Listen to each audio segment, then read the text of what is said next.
Hello everyone, and welcome to today's webinar, BARR-C 2018 and MISRA C 2012, Synergy between the two most widely used C coding standards.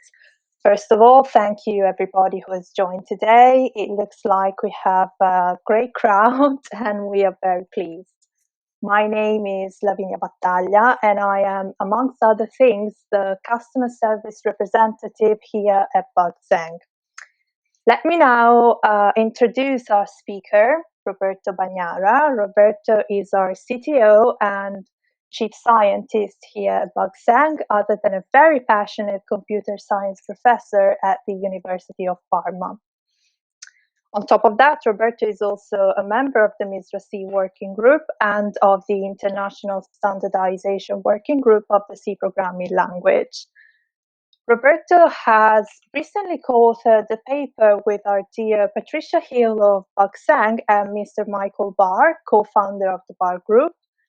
Well, the paper was actually meant to be published at Embedded World, but unfortunately, because of this dreadful emergency that we all know, that could not happen. So we are very happy to share it with all of you today for the very first time.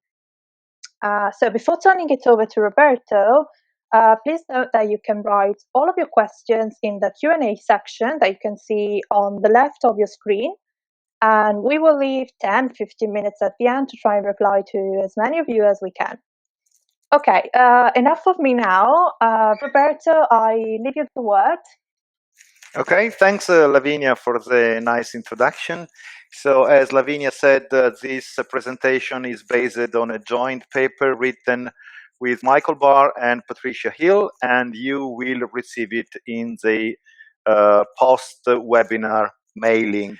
Okay, so this is a brief outline of the webinar. I will start recalling some important facts about the use of C in embedded systems.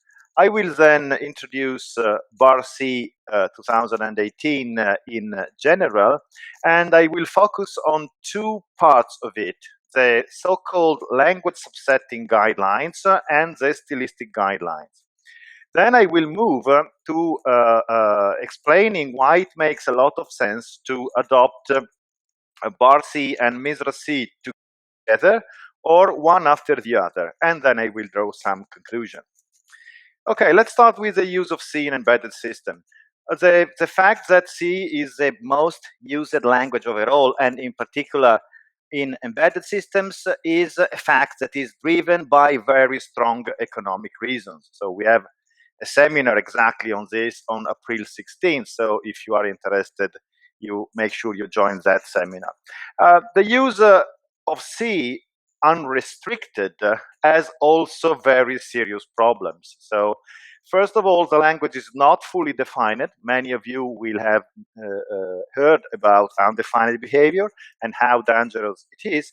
And also, the language can easily be abused to write programs that are very difficult to understand, so that peer review on those programs is not as effective as it could be. So one could say, well, why use C then? So we could move to Ada, for example, but Ada has non-definite behaviors as well, and other more defined high-level languages are either not portable or not flexible or not efficient enough. So we will have to live with C for many years ahead. Okay, so I want to say something more about why C can be difficult to read. So there are many features that contribute to this phenomenon. So first of all, the pre-processing phase, the possibility of defining macros and conditional inclusion directive, if not properly used, they can make for quite unreadable code.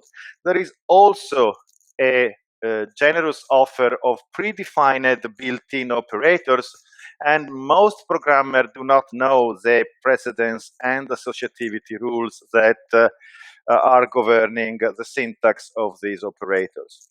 There are also a lot of control flow mechanisms, some of which have a very intricate semantics. For example, The switch statement in C is radically more complex than the case statement in Pascal. Then there are implicit conversions. So you know what they are. Without having any explicit sign in the syntax of the program, at certain places, a conversion takes place, and this conversion may involve a change of the value. So, and the fact that these conversions are implicit is something that traps many programmers.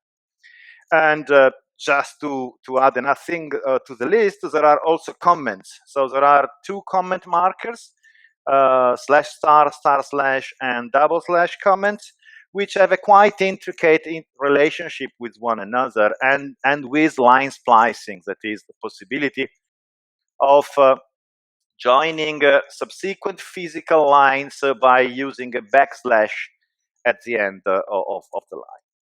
Okay, and concerning the strengths and weakness of C, the important point is to understand that the weaknesses come from where the strengths come from. So you cannot have one without the other. For example, the fact that it is reasonably easy to write efficient compilers for almost any architecture for the C language, it's one of the main causes of non-definite behavior. Again, in the April 16 webinar, this will be covered in depth. The fact that you can write efficient code without hidden cost, you can do this because in C there is no runtime error checking whatsoever imposed upon you by the language. If you want to do some error checking, you have to code it yourself. The fact that there are many compilers around 1,000 of different C compilers are in actual use today, and the fact that the language is defined by an ISO standard is another reason about we have non-definite behavior. Because when two different compilers do the same thing in two different ways, then in the working group defining C, many times there is the only way forward is to declare that that behavior is not completely defined.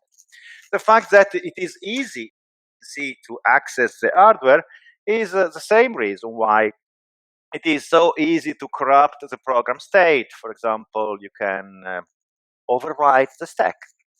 And the fact that you can write compact code because of the mentioned the generous offer of built-ins, for example, is behind the fact that you can easily abuse the language to write programs that are difficult to understand. So once we have realized that several features of C are in conflict with safety and security requirements, what is the solution? The solution identified by industry is called language subsetting.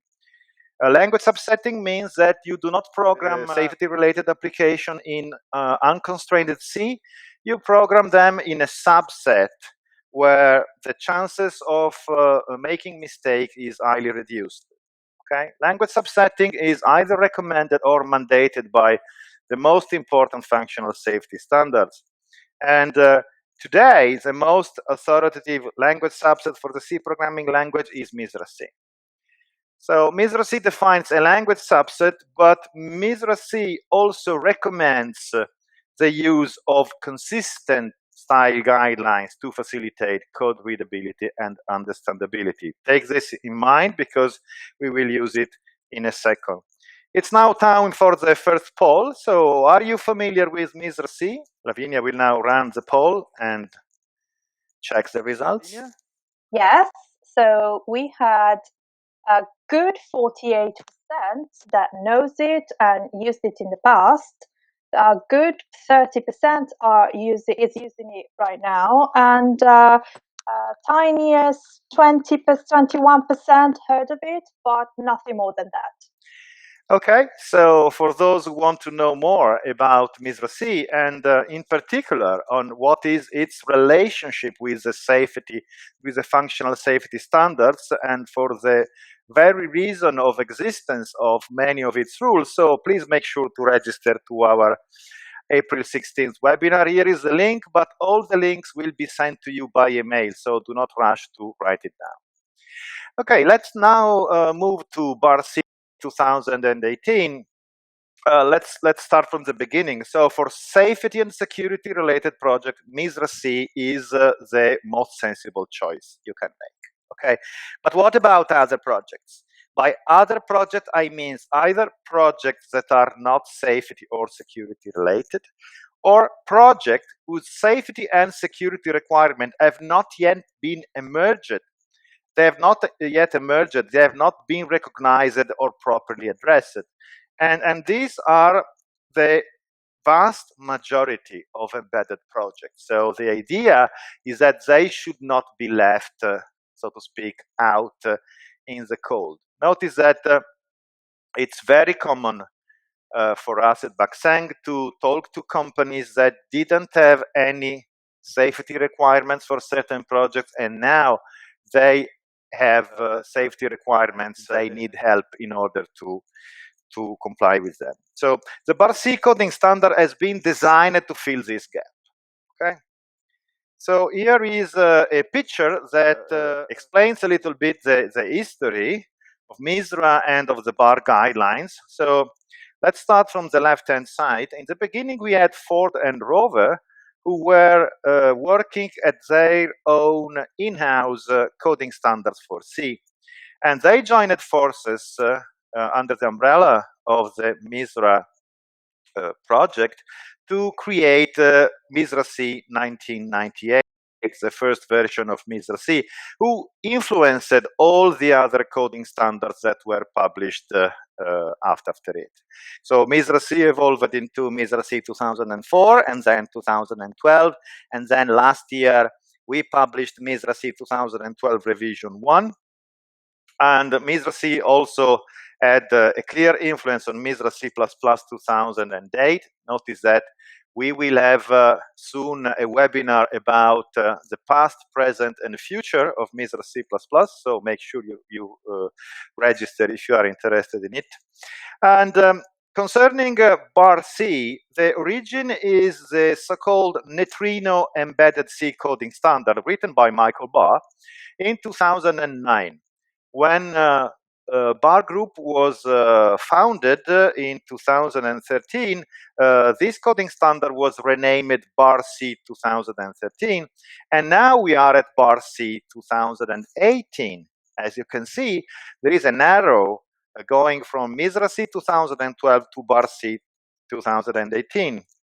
Why? Because the main objective of the latest version of BARR-C was to ensure compatibility with MISRA C 2012. So the objectives in particular were the following two.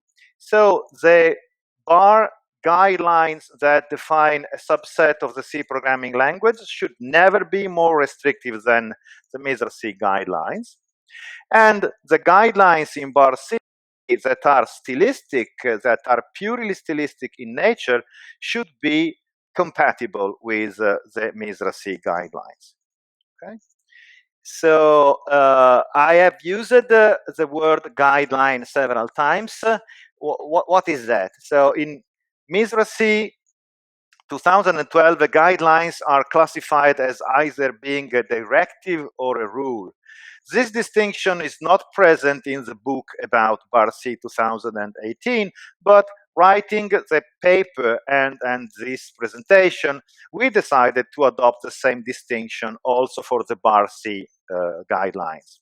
Okay, so a BARR-C guideline is called a directive if the information concerning compliance is not fully contained in the source code and in the language implementation. So in order to say whether a piece of code complies or not, you need to know requirement specification and even the programmer intention sometimes.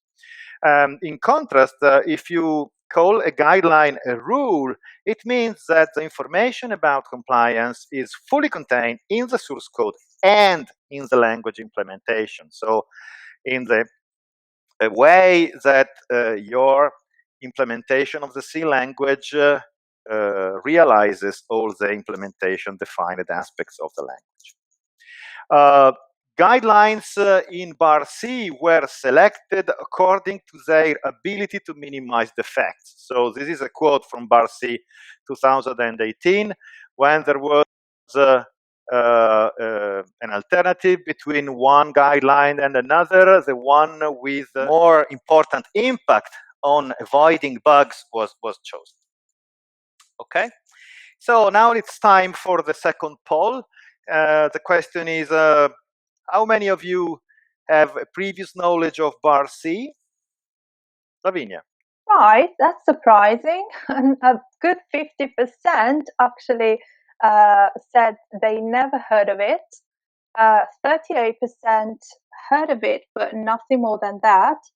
And 11% said they know it, and nobody's using it right now. Okay, so that's interesting. So you are in the right place. And after the webinar, you will receive an email where, among other things, there will be this link from where you can download your copy of the BARR-C coding standard. So now let us dive a little bit into it. So BARR-C contains 143 guidelines, 40 of which are directives and 103 are rules. Among those, 38 are marked in a special way because there is an objective evidence that these do reduce the number of defects, 38 of them. And for 11 of them, they are all called bug killing in a paper by Michael Barr and Dan Smith that was published in June 2014. Another important piece of information is that the BARR-C guidelines have been designed to be efficiently checked. So all the guidelines, but 5 of them, can be checked at the level of the single translation unit. So you can examine one translation unit at a time in order to find all the violations for all guidelines apart from 5 of them, and all but 3 guidelines are based on decidable program properties. So this is good news for static analysis. Let's start with the language subsetting guidelines. There are 64 of them, and in the paper and in this presentation, we have grouped them into 4 categories. So category A is for guidelines that are exactly the same in MISRA C 2012. They're basically the same guideline. Category B, they are guidelines that have a very precise correspondence in MISRA C 2012. The match is not exact, but quite. Okay. Then in category C, there are guidelines with related guidelines in MISRA C 2012. What does it mean? That the relationship is there. It's no longer a one-to-one relationship, but there are groups of guidelines in BARR-C that are meant to prevent the same problem that is addressed by other groups of rules in MISRA C. And then there is a last category of guidelines without correspondence in MISRA C 2012. So let's start from the first category. So the guidelines in BARR-C with an exact match in MISRA C 2012. There are 10 of them. I am not going to go through them all because this would take several hours. Let's look at the first few of them. So first of all, let me explain rules are enumerated with a letter. So 1.1.d is the rule D of subsection 1 in section 1. Okay? In parentheses, you see that we have a capital R when it is a rule. Otherwise, we have a capital D when it is a directive. And if you see a star within parentheses, it means that it is one of the 38 rules for which there is objective evidence that applying it reduces the number of defects in the source code. And when there is an exclamation mark, it is one of the guidelines that have been called bug killing by Michael Barr and Dan Smith. Okay, so let's look at the first one. Do not use preprocessor directive to define macros with the same name as a keyword. This, of course, is a recipe for disaster if you redefine a language keyword with a different meaning. And then, for example, we have do not rely on C operator precedence rules, because, of course, as we said before, the precedence and associativity of built-in operators are quite tricky, and many programmers do not know them exactly. So better to use parentheses in order to avoid any possible ambiguity. Okay, then the second category is one of guidelines that have a non-exact match in MISRA C 2012. There are 27 of them. Let us look at the first one. What you see here are very strong abbreviations of the guidelines in BARR-C 2018, and the same in the paper. So in order to understand what is the rule, you should really read the BARR-C book. So rule 1.1.a says program in ISO C99. So use the standardized language, and the reason is clear. If you go outside the standard, maybe you are using an extension, then you will have several more issues to take care of. For example, if you need to qualify your compiler, you will have to write tests for the extension yourself, and maybe your tools, your static analyzer do not completely capture the language extension, and so on. So why the match between this rule and the corresponding rule in MISRA C 2012 is not exact? Because MISRA C allows also for C90, and since less than a month, since the publication of MISRA C 2012 Amendment 2, MISRA also allows C11 and C18. But apart from this fact, there is a clear correspondence between the rules. Let's see another directive this time. Use the type defs provided by stdint.h instead of using the basic types like short, int, and long. So everybody, I think, in the audience knows this directive from MISRA C 2012. Okay, then we have the category of guidelines which have related guidelines in MISRA C 2012. So let's look at some of them. So we already said something about the use of language extensions. Let's see the second one, surround compound operands of logical AND and logical OR by parentheses, because this is required for clarity, and also because some programmers are unsure about the precedence rules. Minimize the contents of header files, so do not let a module know about things the module shouldn't know. So this is a principle of encapsulation. There is an analogous rule in MISRA C 2012. Okay, and then there are guidelines that are language subsetting guidelines that are without correspondence in MISRA C 2012. So from this, you can say that one of the objectives of BARR-C was not completely achieved. However, the guidelines that are in this category are really not a limitation. So there is a rule that has to do with obsolete keywords. In BARR-C, it is said, do not use auto and register. And nowadays, there is no reason at all to write programs using auto and register. And there is also the advice not to use continue. Continue was advised against by MISRA C 2004, by the way. There are directives concerning the development process. So this is not really in contrast with MISRA C. And there are prescriptions on the use of volatile that MISRA C doesn't contain. MISRA C says not to cast away a volatile qualifier, but it doesn't say when you should use volatile qualifier. And I guess the majority of you works in embedded systems, so you know how subtle a bug can be if we omit a volatile qualifier where it is needed.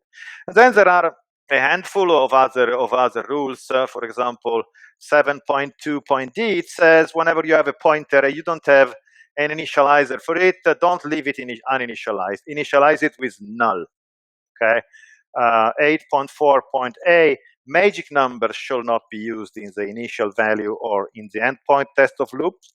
So magic numbers are always recommended against. It's much better to use named constants. Okay. So now let us move to the stylistic guidelines.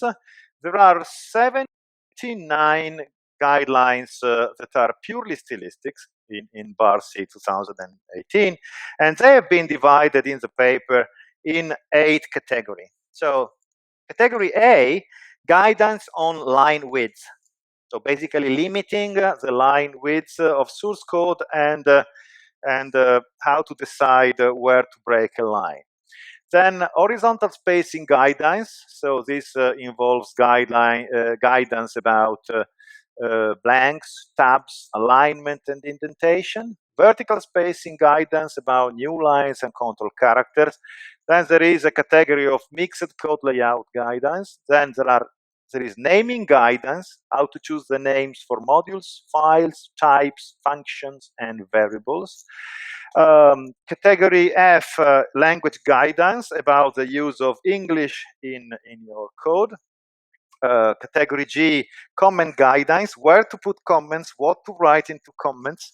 And category H, how to organize the content of source files. So let us go quickly through them. Of course, as I did before, I will only show them to you. In this case, even more, it wouldn't make sense for me to go through all of them. So there are 13 rules in BARR-C 2018 having to do with blank spaces. So when you should have blank spaces, when you should not have them, how many blank spaces to have. And so this is an example of a selection of such rules. Then there are 5 rules about alignment. Alignment is important for readability because it emphasizes similarity. So, for example, when you have a sequence of uninterrupted declarations, then you should align the names of the variables, and similarly for the struct and union members, and similarly for assignment operators. Okay, there is now a group of guidelines concerning indentation. So the first one says use 4 characters per indentation level. And before someone of you protests, I will say before the end that 4 is a number you can negotiate. So BARR-C is not strict when this kind of quantities is involved. So if you prefer to go for 2 characters indentation per indentation level or 8 characters per indentation level, this is okay. Then vertical spaces. There are 3 rules that have to do with the use of new lines to increase readability by adding vertical separation. So first one says write at most 1 statement per line, and the second one has to do with using blank lines to add visual separation and to make related blocks of code stand out more clearly when you look at them. And the third and last rule says each source file should be terminated by a comment marking the end of file followed by a blank line. It is interesting to know that this rule avoids one undefined behavior of C. I don't know how many of you know, but in C, it is undefined behavior if the very last line of a source file is not terminated by a new line character. It's not even guaranteed that the compiler will see that line. So that's why it's undefined behavior.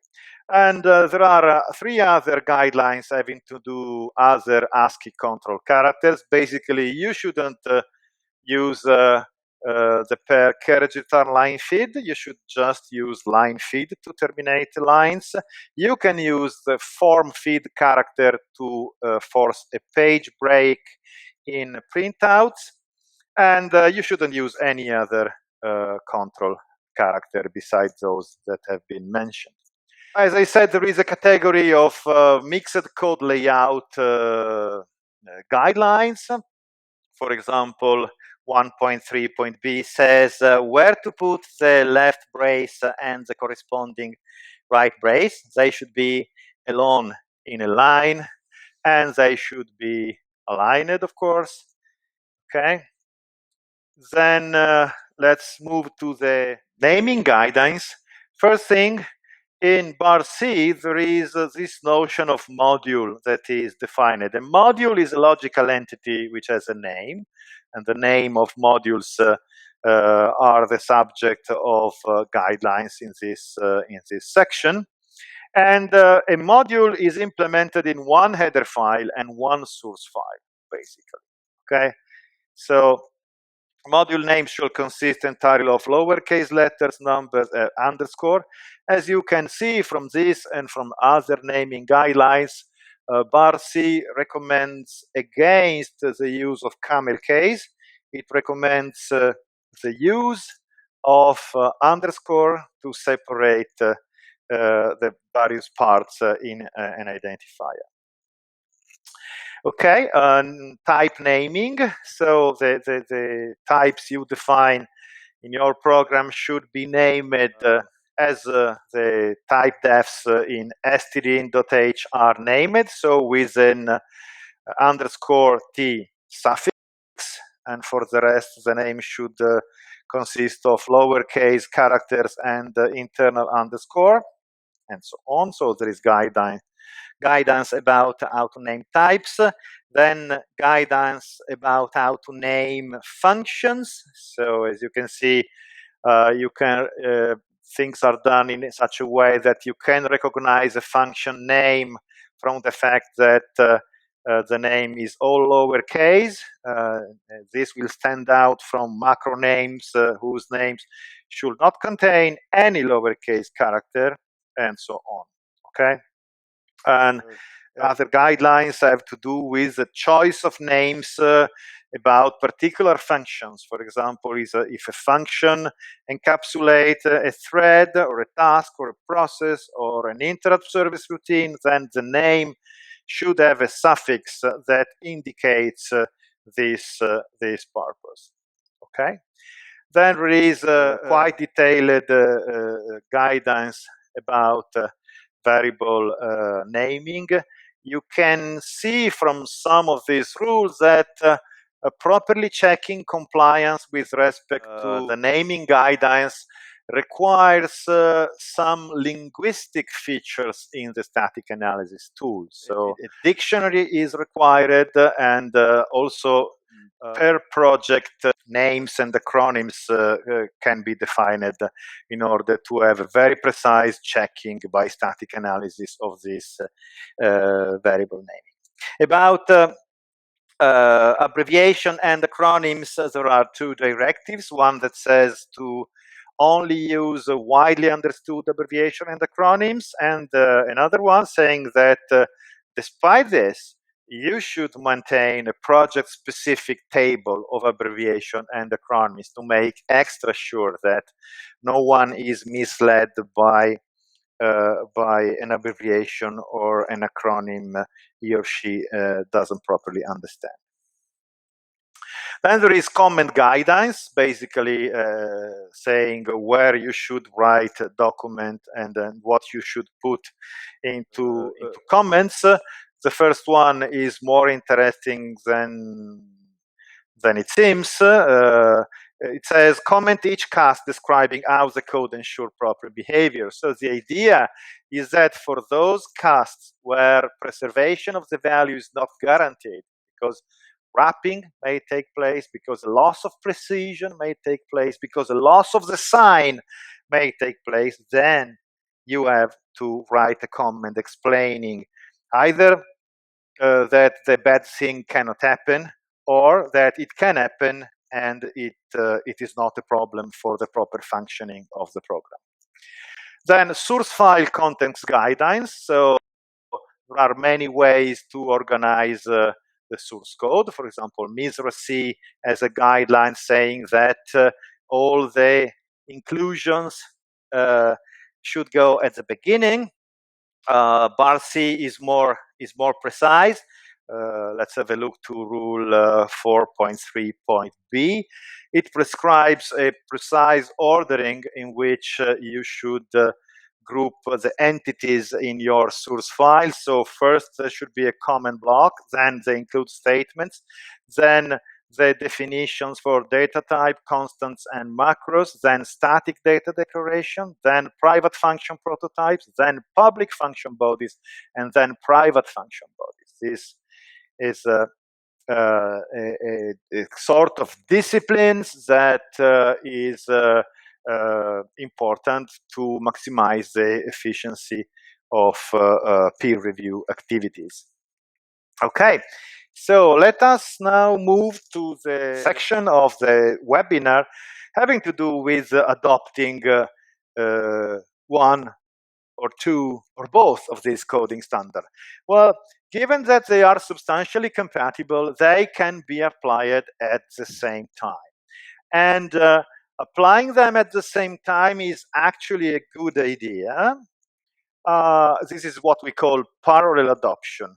First of all, the important point is that they have important characteristics that they both possess. So they are established and rather well known in the embedded system community. Of course, MISRA C is more widely known, as our poll has established, but they have been designed with static analysis in mind, so they can be largely checked by machine, and they both support a deviation process. So both MISRA C and BARR-C recognize that the spirit of this coding standard is not, you shouldn't do this.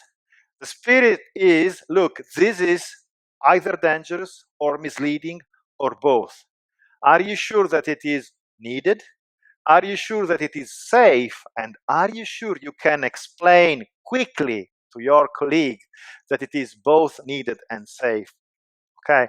In some cases, you will have to deviate a guideline. So you will want in a specific or even for an entire project not to comply to one rule. This requires a deviation process, and both BARR-C and MISRA C have a deviation process. The deviation process of BARR-C is much simplified, of course, but it is in place. Okay, then why would you want to adopt them both? One reason is that if you have a project that is meant to comply to MISRA C, then as part of the MISRA C compliance, you have to select a coding style standard. Okay, so MISRA C doesn't contain purely stylistic rules, apart from a couple of them. But MISRA C says explicitly, and in this slide you have a quote, that every organization should have a style guide. So why not using the stylistic part of BARR-C 2018 in order to satisfy this MISRA requirement?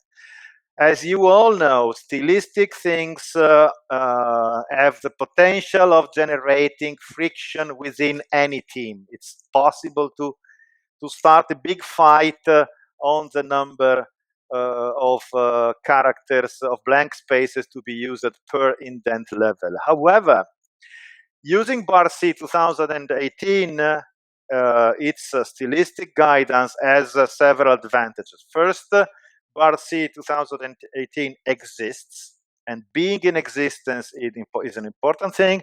It is publicly available. You can download the PDF for free, and it is supported by tools. And as I said before, BARR-C 2018 is flexible as far as quantities are concerned. So you can select a different quantity if this fits better the taste of your team. Okay, so this was parallel adoption in a project. We decide to adopt both MISRA C and at least the stylistic part of BARR-C. There is also the other possibility of what we call serial adoption. So you start adopting BARR-C. BARR-C provides a smooth entry path for organizations and projects that do not yet have any requirement about MISRA compliance. Okay, there are too many projects out there in embedded systems that are at the stage no coding standard at all, no static analysis at all. This is not good for several reasons. So they should, our advice is that they should start from BARR-C. And then, if and when a requirement comes to move to MISRA C, things will be much easier for two reasons. One, cultural reason. So if a team has already been trained to the use of coding standard and static analysis, for example, applying BARR-C, okay, then this same team can much more easily move to more complex coding standards, such as MISRA C, and more complex use of static analysis. First reason. The second reason is the starting point. So if you have a BARR-C compliant project and you then receive the requirement to go forward with MISRA C, then you have already done part of the work.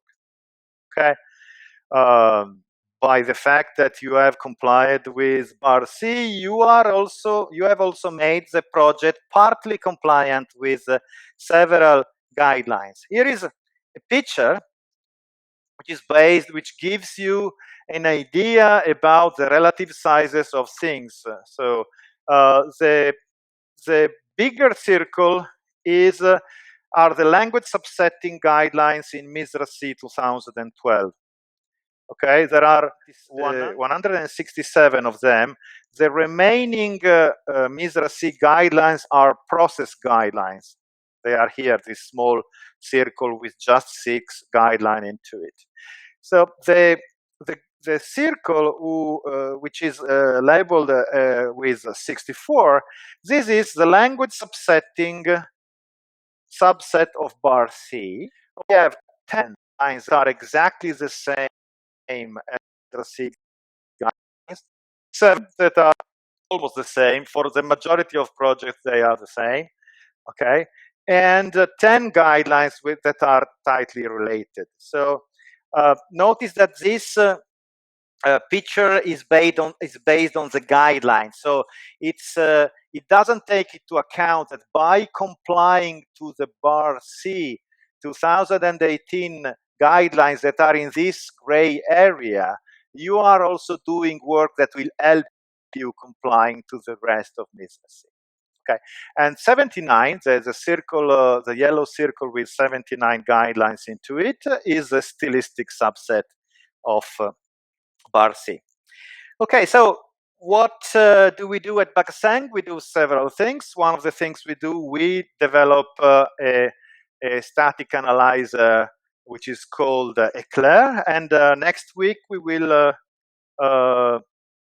publish the new version, ECLAIR 3.7, that we believe offers the most extensive BARR-C 2018 coverage available on the market. And more coverage will come into the subsequent version of ECLAIR. So how do we support parallel adoption? It's easy. Every MISRA packages of ECLAIR will include support for BARR-C 2018 without any price increase. For serial adoption, we have developed what we call the B package, that is our, say, base level package, which comprises support for BARR-C 2018, plus the ECLAIR bug finder, plus the HIS metrics, and this is very good value for money. So the ECLAIR B package starts at €600 per user for a minimum of 5 users. Okay, so it's time for me to go to the conclusion. So I have briefly explained the fact that the advantages of C come with corresponding disadvantages. So language subsetting is crucial. You will know much more about this if you follow the webinar of April 16. We have introduced and illustrated the BARR-C 2018 in connection with MISRA C 2012. And we have explained that they are amenable to parallel and serial adoption. And the fact that we strongly believe that in both these scenarios, their combined adoption is a step forward in the direction of better software quality for embedded systems, even those systems that do not have today safety or security requirements. I also briefly, in one slide, illustrated what is the role played by ECLAIR in all this by providing effective support for both scenarios. So before taking your questions, which you can keep writing on the chat if you want. Let me remind you that after the webinar, you will receive an email with further information. You will receive a copy of the paper we wrote with Michael Barr, and upon which this webinar is based. The mail will contain a link for downloading the book about BARR-C 2018 in PDF format, a link where you can register to the next BUGSENG webinars, and a link where you can request a 30-day free of charge trial ECLAIR license. So I remember to attendees in APAC countries that they can also count on our partners Menlo Park Technologies, and people in German-speaking countries can also count on ITEX GmbH. Ready for questions? We have several questions, one of which I think you already provided an answer to. It's Marco's question. He asked, which tools support BARR-C? So I guess you covered that already. Yeah, so the best today from the market research we made, there are other competing tools that support part of it. I strongly believe that today the most wide coverage is provided by ECLAIR. Okay. Another question. Sorry, I didn't want to interrupt you to ask you during the presentation, but Ferdinando asked if you could repeat how many stylistic guidelines in BARR-C have a correspondent one in MISRA C. Okay, so there are 79 stylistic guidelines in BARR-C, and they do not have a correspondence in MISRA C. MISRA C officially doesn't contain purely stylistic guidelines. This is not strictly true. So there are a couple of guidelines. The one, for example, that says not simply that the default statement should be present in every switch, but that it should be either the first case or the last case. This is purely stylistic.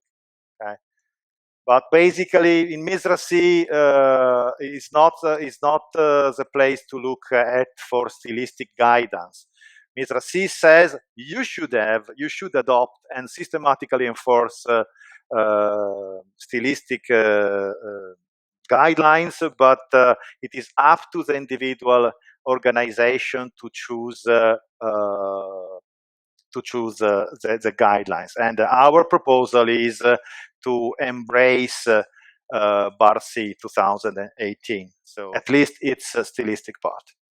Okay, thank you. Are there any parallels with MISRA C++?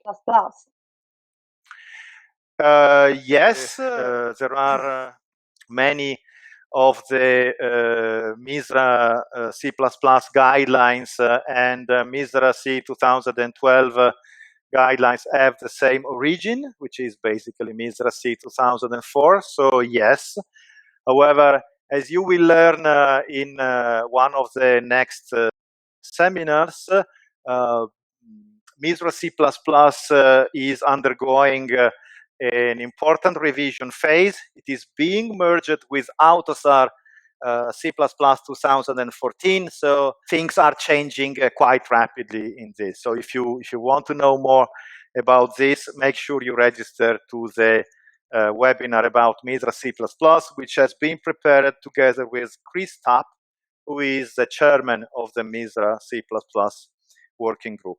Another thing I wanted to say is that exactly 1 week from now, so next week on the 25th, there will be a webinar about the new features of ECLAIR 3.7. So if you want to see some BARR-C checkers in action, make sure you register to that webinar. Okay, thank you. Another question is, what workflows do you support? For example, server-side install? Okay, so ECLAIR has been written to be usable both at the developer desktop and to be run by integration servers. So the workflows are all supported. So one interesting thing about BARR-C is that since as I said, all the guidelines but 5 are checkable at a single translation unit, so its use on the developer desktop is particularly efficient because it does support the incremental analysis capability of ECLAIR. So if your build system rebuilds just one file because you are working on that file, ECLAIR will analyze just that file. And for rules that can be checked at the translation unit, this is particularly efficient. Okay, another question is, can ECLAIR assist with ISO 26262 requirements? Yes, sure. Now I don't have with me a brochure we have about how we support. So there are several parts of ISO 26262 that are directly supported by ECLAIR. So of course the adoption of coding standard, the reduction of the limitation on complexity is done via the use of metrics. In particular, the HIS metrics are the most widely used set of metrics in all industry standard, even though they have been defined in the automotive sector first. And then the part concerning the use of defensive coding strategies is also supported because there are guidelines that precisely have this objective. So it's this deserves a webinar in itself. We already have on schedule one webinar precisely related to ISO 26262 that has to do with the qualification of tools, in particular about the qualification of static analysis tools and the qualification of compilers in compliance with ISO 26262. So again, if you are interested, please register. Okay, we have tons of questions, so I'm trying to wrap this up because it's about to be time to conclude. But let's see. Can ECLAIR be used to verify competence with a proprietary coding standard? Yes, it can be used, but this requires, of course, some heavy work in order to capture this proprietary coding standard.